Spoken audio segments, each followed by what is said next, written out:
Familia yangu na kwa niaba ya serikali ya Kenya naleta rambirambi nyingi za pole kwa familia hii ya mzee Gideon Mung'aro ambaye ametuacha. Nikisema kwa familia, kwa majirani, kwa marafiki, kwa watu wa Kilifi, poleni sana kwa kumpoteza mwenzenu huyu mzee ambaye alichangia mahali pakubwa, sio kwa familia yake peke yake, lakini vile vile katika uongozi wa taifa letu la Kenya. Narudia kusema poleni sana. Na mimi nimefika hapa kwa sababu ya urafiki na undugu, na kwa kutambua mchango wa mzee Gideon Baya Mung'aro katika uongozi wa taifa letu, akiwa naibu wa chief, akiwa chief, akiwa senior chief, na mchango wake ambayo tumeelezwa hapa kwa kina na marefu, vile alivyochangia katika sio familia yake peke yake, lakini pia katika familia nyingi na sehemu lote hii la Dabaso na Kilifi. Tunasema huyu mzee tunamuenzi, tunamshukuru. Leo tunasherehekea maisha yake kwa ule mchango aliotoa kwa uongozi wa sehemu hii, na vile vile kwa kuchangia katika taifa letu la Kenya. Sisi tulio na nafasi ya uongozi tuko na mengi ya kujifunza kutoka mzee huyu. Kwanza, mlisikia mzee huyu hakubagua wananchi wa sehemu hii. Hakujali familia ni hii ama lile. Mumesikia hapa kutoka rafiki yangu Bwana Farid. Huyo Farid nimepata bahati ya kufanya kazi na yeye, na ni mtu mwadilifu, na nimejua sasa uadilifu huu wa huyu Mungwana Farid ilitokana na mzee huyu Mung'aro Baya Gideon. Na amesema huyu bwana ya kwamba aliwaunganisha wa Mijikenda na wale wengine wote. Akawa ni mtu tumeambiwa aliamini kwa broad based, kwa sababu alitaka wananchi wote wakuwe pamoja.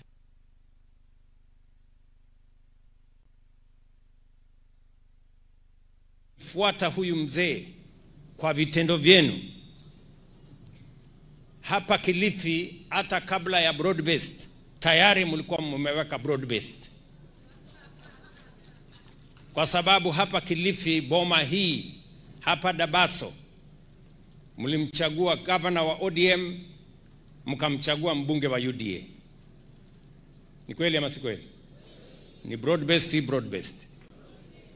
Nyinyi ndio mlioanzisha mambo hapa. Leo Kilifi nzima, wakati mimi na baba tumekubaliana tuunganishe taifa letu la Kenya, tulisoma kutoka kwenu na kutoka kwa mzee huyu umuhimu wa umoja na watu kushirikiana, ndio tuweze kujenga taifa moja lenye nguvu ambalo litabeba Wakenya wote. Vile vile mumesikia vizuri ya kwamba mzee huyu alichangia sehemu kubwa kwa mambo ya elimu. Mesikia shule ya Ngala Girls, shule ya Dabaso hapa, na mashule mengine mengi ambayo alichangia mzee. Na ndio sababu hiyo hata na sisi tulio na nafasi ya uongozi sasa, tukifuata maagizo ya mzee huyu na vile alivyofanya, ndio tunasema elimu ikiwa ndio kiini na sababu ya sisi kujumuika na kuungana, tukijua ya kwamba kama kuna njia ya kuwezesha jamii, kama kuna njia ya kuwezesha nchi, ni kuhakikisha ya kwamba masomo yanapatikana kwa kila mwananchi. Na ndio sababu hiyo tumeweka sasa pesa nyingi kusomesha watoto wetu. Tumeajiri walimu 76,000, tunaongeza wengine 20,000 mwaka huu. Vile mzee alivyopenda elimu, ndivyo tunavyokuza elimu. Ndio sababu tumesema ya kwamba masomo ya Technical Training College ama ya university isiwe kwa Wakenya wanaoweza peke yao. Iwe ni haki ya kila Mkenya, hata watoto wa kutoka jamii maskini waweze kwenda katika university pia. Na ndio sababu tumebadilisha msimamo. Sasa watoto kutoka jamii maskini tunawalipia 95% scholarship, ili tuweke usawa katika mambo ya elimu katika taifa letu la Kenya. Vile vile nimesimama hapa kwa shule. Wale wanafunzi wa shule wakaniambia ya kwamba shule lile lilianzishwa na mzee, na ndio nikakubali ya kwamba huyu Owen Baya akuje next week achukue bus alete kwa hiyo shule iweze kunawiri na kuendelea mbele, tukifuatilia yale mzee alijenga. Na sio pale peke yake, tutazidi na kushirikiana katika nafasi zingine nyingi ya masomo ya watoto wetu, tukisoma kutoka shujaa huyu aliyelazwa hapa. Vile vile katika harakati ya maendeleo, sehemu kubwa amechangia mzee huyu. Na ndio sababu hiyo watu wa hapa Kilifi, kwa kura zenu, kwa maombi yenu, mkatusaidia tukaunda serikali. Na mimi nataka nimshukuru kaka yetu mkubwa Raila Amolo Odinga kwa kukubali ya kwamba tuunganishe taifa letu la Kenya, tushikanishe pamoja, kwa sababu ya muhimu ni taifa letu la Kenya. Ndio tuweze sio kuendesha siasa siku baada ya nyingine, wiki baada ya nyingine, mwezi baada ya mwingine, mwaka baada ya mwingine, lakini tuchangie sehemu kubwa ya maendeleo ya taifa letu la Kenya. Uchaguzi ni jambo la siku moja, maendeleo ni mambo ya kila siku katika taifa letu la Kenya. Sababu hiyo ndio mimi nataka niseme, nilikuja hapa 2013 nikawaeleza ya kwamba katika ile mpango yetu ya kusongesha taifa letu la Kenya mbele, Kilifi tutahakikisha kwamba iko katikati. Na wakati tumeunganisha broad based, sasa ndio ikawekwa kasi hiyo mambo ya Kilifi kuwa ndani na katikati ya maendeleo ya taifa letu la Kenya. Barabara tulikubaliana na nyinyi kutoka pale Nyali Bridge. Nyinyi mkienda Mombasa siku hizi mnaona kuna mjengo mkubwa inaendelea, kwa sababu tunataka kupanua iwe dual carriageway. Tuondoe msongamano, turahisishe usafiri na tuhakikishe ya kwamba tunazalisha uchumi wa sehemu hii. Kwa hivyo tutaweka dual carriageway mpaka pale kwa Gachengo baada ya Mtwapa, alafu hiyo ingine mpaka hapa Kilifi tumeirekebisha. Awamu ya pili tutairekebisha kutoka hapa mpaka Kilifi mpaka Malindi. Hiyo ni awamu ya pili. Vile vile tumeongea na wabunge wenu. Barabara ilikuwa imekwama huku zaidi kwa sababu ya mambo yalivyo katika mambo ya uchumi. Tumerekebisha uchumi sasa. Sasa tumepata pesa ya kutosha ya kujenga mabarabara zetu. Ndio sababu barabara ya kutoka Bamburi Mwakirunge kuja Kaloleni tumemrudisha contractor, sasa atamaliza hiyo barabara. Barabara hii mumenieleza ati mambo ilipinduliwa na huyu Owen. Barabara ilikuwa ianze kule Bamba kwa sababu mnajua tulianzisha barabara ya kutoka kule Kaloleni ikaja Bamba, sio? Mariakani ikaja Bamba, ambayo ilikuwa imeundiwa mpaka Wimbo. Lakini sasa mimi nikasema na mimi nitatoa hiyo barabara Bamba ikuje Ganze ikuje Kilifi, kilomita 56.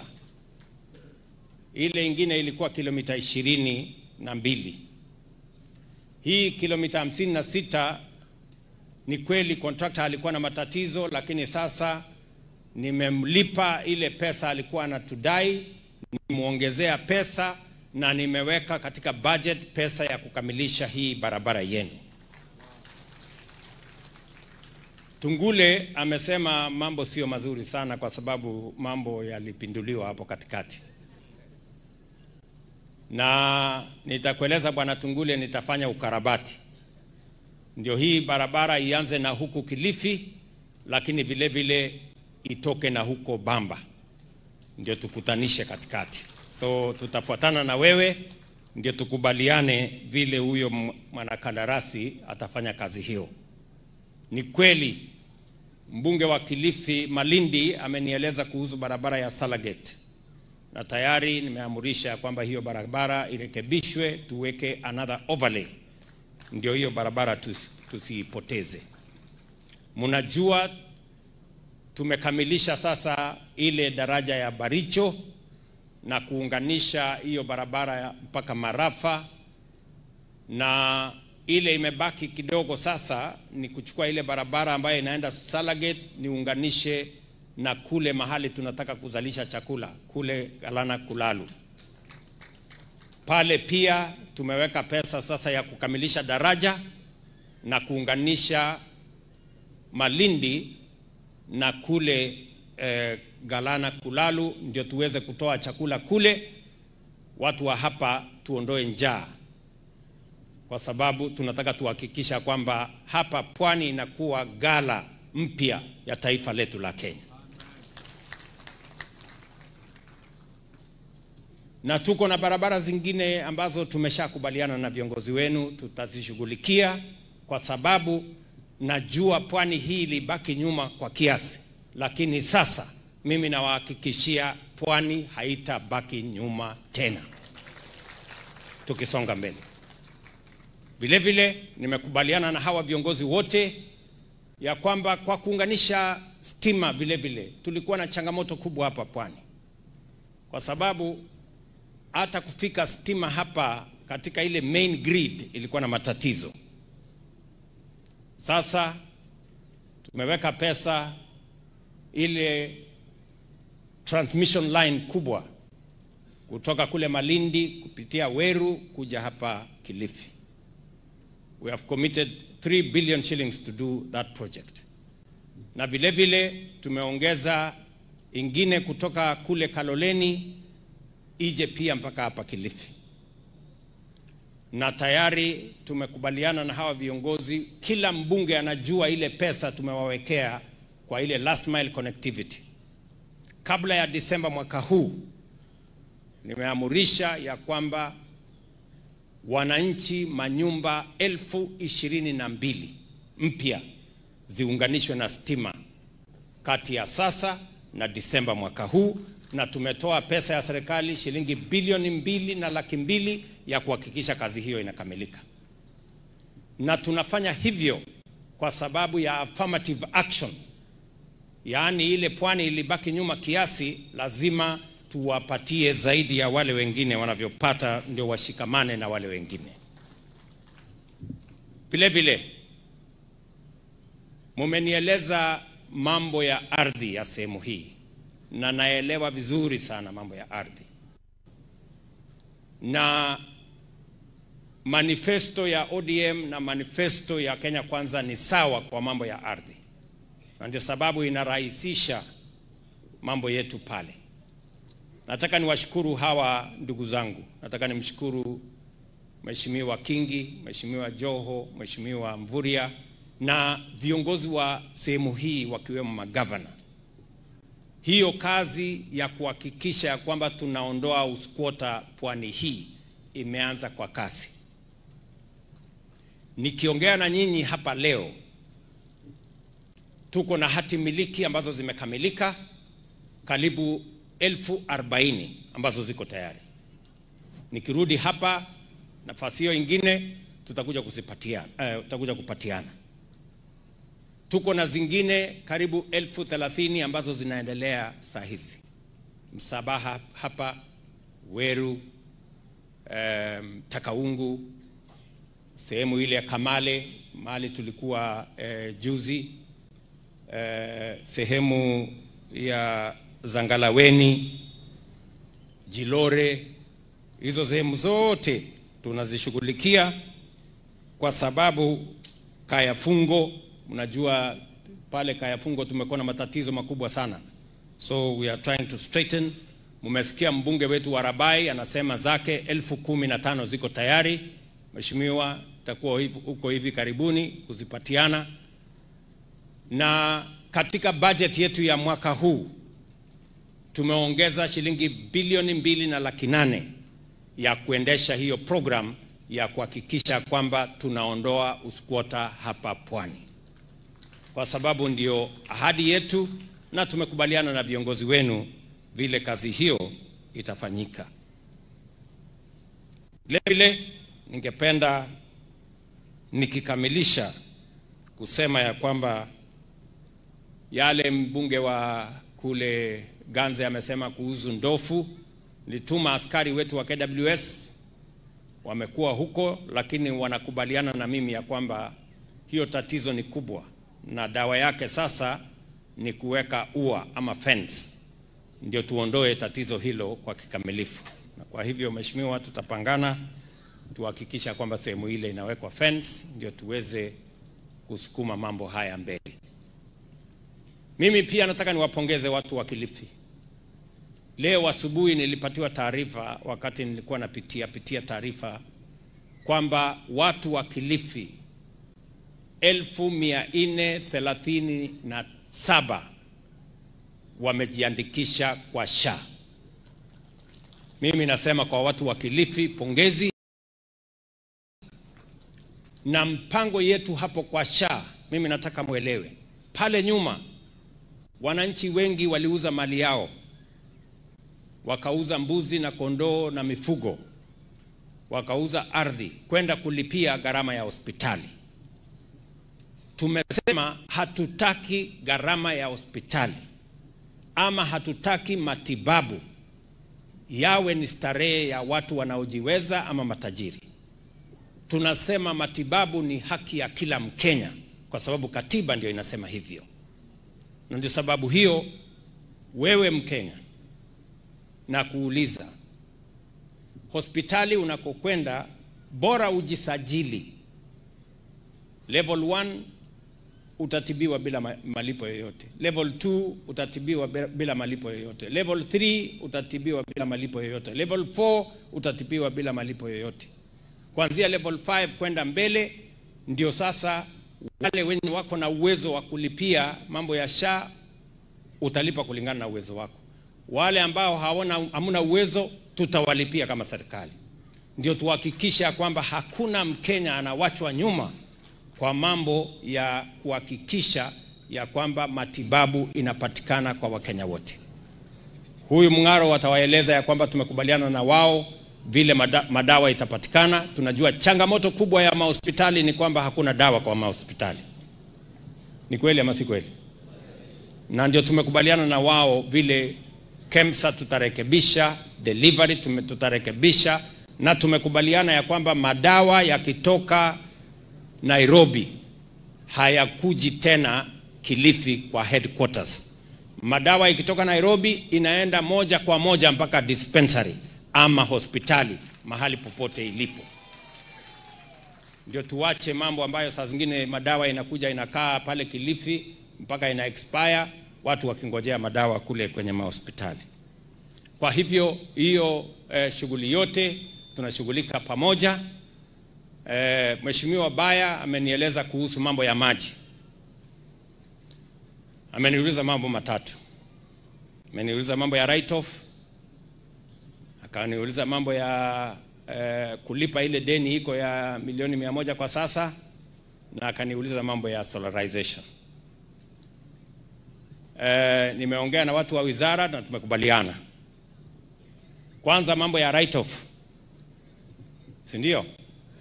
Anasema iko bilioni 3. Nitaenda kwanza kuchunguza hii bilioni 3 ilifikaje hii bilioni 3. Kama kuna mtu aliiba, kwanza huyo ni mfunge. Lakini sasa tukishakubaliana deni ndio hii, nitapitisha kwa cabinet iwe write off, nitalete bunge, wewe utashughulikia tuweke write off, vile tumefanya zile zingine zote. Ya pili, mambo ya solarization. Tayari na watu wa private sector under PPP arrangement.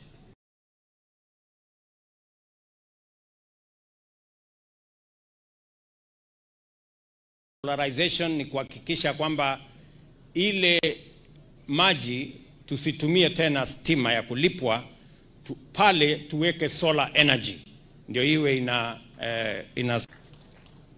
Lakini hapa sasa kwa hii pesa hii ingine hii umesema, hapo ndio iko kizungumkuti kidogo, kwa sababu nimeelezwa hivi Bwana Baya kwamba kuna wananchi wanalipa, lakini ile mwananchi analipa haifiki kwa Kenya Power. Hapa katikati iko namna hii. Sasa kwanza tutatue hiyo tatizo. Huyu ni nani yako hapa katikati? Analipiwa na alipi huko, si ndio?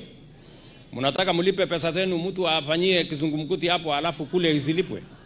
So tutachunguza mimi na wewe tujue where is the problem. Alafu tukishatatua hiyo matatizo, hawa watu maji yao itakuwa kila wakati.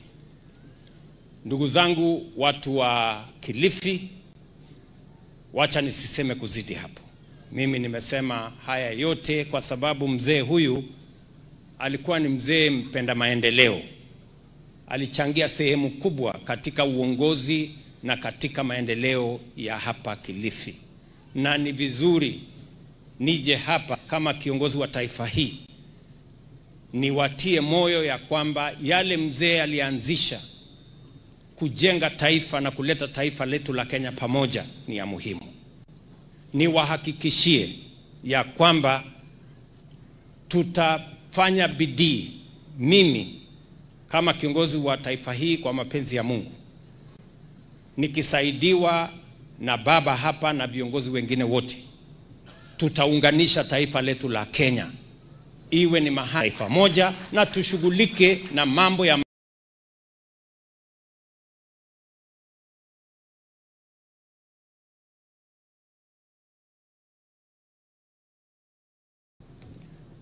hapa Galana.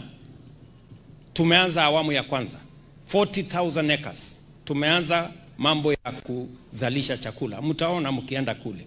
Nilikuwa kule juzi, promise to do the first 40,000 acres. Pale Bura, huyu governor wa Tana River atawaeleza. Pale tumeanza kuleta waegezaji. We want to do another 40,000 acres. Pale Tana Delta vile vile tumetafuta waegezaji ambao watatusaidia kuzalisha chakula, kwa sababu hatutaki aibu ya njaa katika taifa letu la Kenya. Na kuondoa aibu ya njaa ni kuhakikisha ya kwamba tuko na mikakati na mipango ya kuzalisha chakula ya kutosha. Vile vile tuhakikishe ya kwamba wananchi wetu wanapata matibabu. Tuhakikishe ya kwamba mpango yetu ya kuzalisha ajira kwa vijana inaendelea mbele. Na mimi nataka nimshukuru, mmenipatia kijana huyu Fikirini. Huyu kijana ni kijana mzuri ambaye sasa nimempatia kazi ya kuangalia mambo ya vijana. Na kazi yake ya kwanza ambaye atakayofanya na wenzake, tuko na pesa shilingi bilioni 5. Tunataka kumpatia vijana kwa kila ward. Unisikize vizuri. Kila ward tunataka wafanyabiashara 70 kwa kila ward. kila mfanyabiashara tumpatie 50,000 ya kuendesha biashara yake. Tuko na mpango vile vile. Huyu fikirini yako na mambo huyu, msimuone mdogo hivyo. Na atapangana na nyinyi. Ya pili, tumekubaliana ya kwamba vijana 110,000 tuwaweke katika mpango wa Climate Works. Kila county itakuwa na sehemu ya hawa vijana. Na tutashirikiana na wabunge na wale wengine wote katika harakati hiyo. Vile Mheshimiwa Prime Minister alivyosema, kupanga mambo ya makazi. Hapa Kilifi kwa sasa tumepatiana kandarasi ya manyumba 5,000. Tunahitaji vijana zaidi ya 4,000 kufanya kazi hiyo. Vijana mjipange, kwa sababu vile Mheshimiwa Prime Minister amesema, hatutaki kupoteza mashamba yetu ya kuzalisha chakula kwa makazi.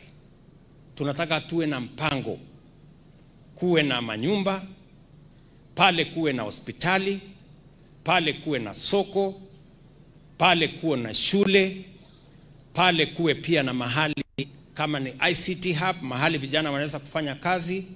Hiyo ndio mpango ambayo tuko nayo, the one we are rolling out across Kenya. Pale mambo ni matatu. Ya kwanza, tuwaweke Wakenya katika makazi mazuri. Ya pili, tuwe na nafasi ya ajira ya vijana wengi kufanya kazi. Na ya tatu, tuzuie kugawanya ardhi ili tuwe na ardhi ya kuzalisha chakula, tusiwe na njaa katika taifa letu la Kenya. So this is the commitment that I give to you. Na mimi nataka niwaulize Wakenya wenzetu, mbali na tofauti tulizonazo za kisiasa, mbali na mirengo ya hapa na pale, mimi nataka niwaulize Wakenya, tuhakikishe ya kwamba tunalenga mipango ambayo itabadilisha maisha ya wananchi wa Kenya. Tujenge barabara, tuzalishe uchumi. Tushughulike na kilimo, tuhakikishe ya kwamba tunaondoa njaa. Tupange nafasi za ajira wa vijana wetu wa Kenya. Tuhakikishe kwamba kuna matibabu katika mahospitali yetu. Hiyo ndio ya muhimu, sio kiongozi gani apate nini, sehemu gani wapate nini. Ya muhimu ni umoja wetu na maendeleo ya taifa letu la Kenya. Na mimi kama kiongozi wa taifa hii, kwa mapenzi ya Mungu, nitakaa hapo. We must remain focused in making sure that we do the things that will transform our nation.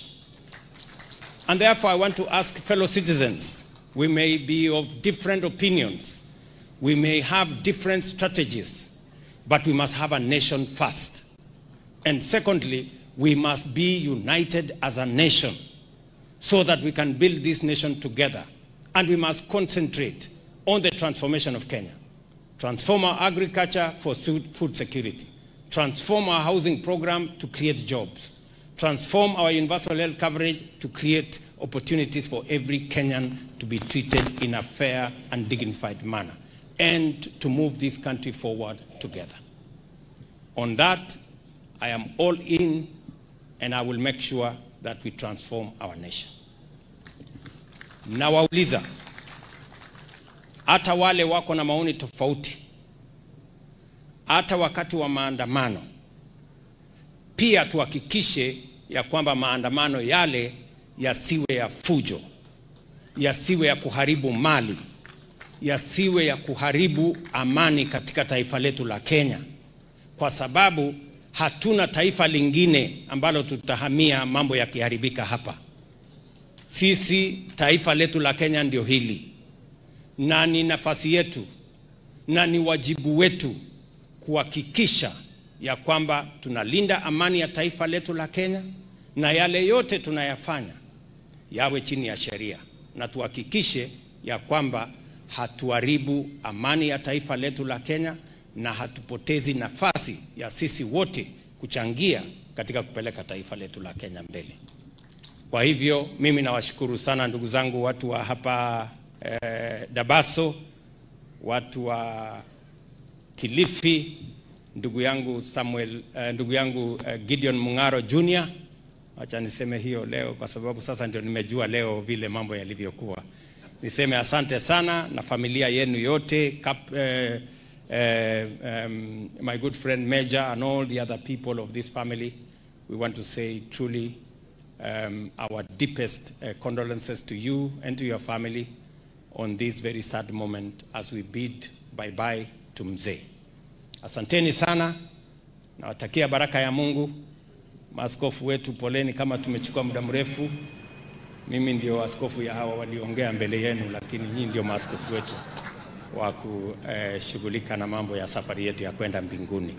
Asanteni sana, tunawaenzi, tunawapenda. Mungu awabariki watu wa Kilifi na tarudi tena. Kuna jamaa moja hapa alisema ati sijui nitarudi siku ingine ikiwa mambo ya sijui nani. Mimi nitarudi siku hiyo ingine kwa mambo ya maendeleo. Si ndio? Asanteni sana, Mungu awabariki.